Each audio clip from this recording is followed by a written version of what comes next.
राजधानी recording studio Belwatia.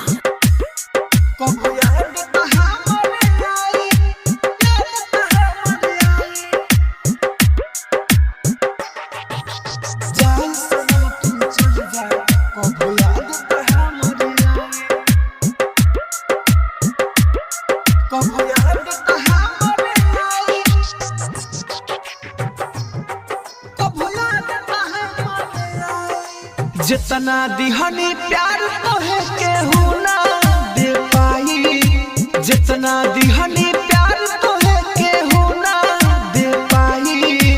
जाए सनम तू चल जा कबो याद हमर आई, जाए सनम तू चल जा कबो याद हमर आई, कबो याद हमर आई, कबो याद हमर आई।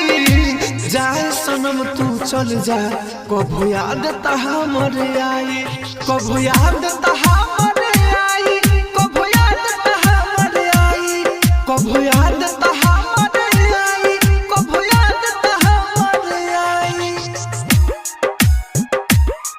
कबो याद हमर आई, जाए सनम तू चल जा कबो याद हमर आई,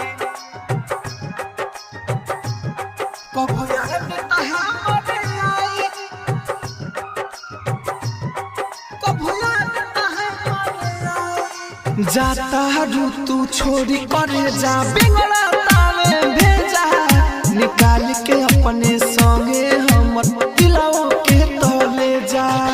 जाता रू तू छोड़ी करे जा बिगड़ा तावे भेजा, काल के अपने संगे हमर दिलवा के तले जा।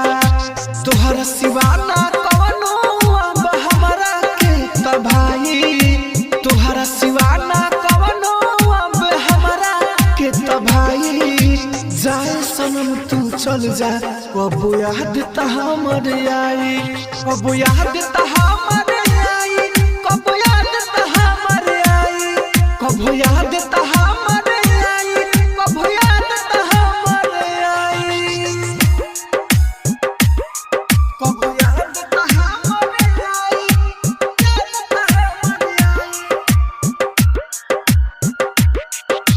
जाए सनम तू चल जा कबो याद हमर आई,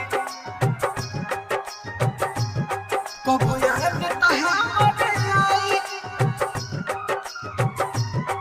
कबो याद हमर आई। राइटर मनोज भाई तोहके कबो ना भुलाई, तू ही कर तारू हमरा संगे जुदाई।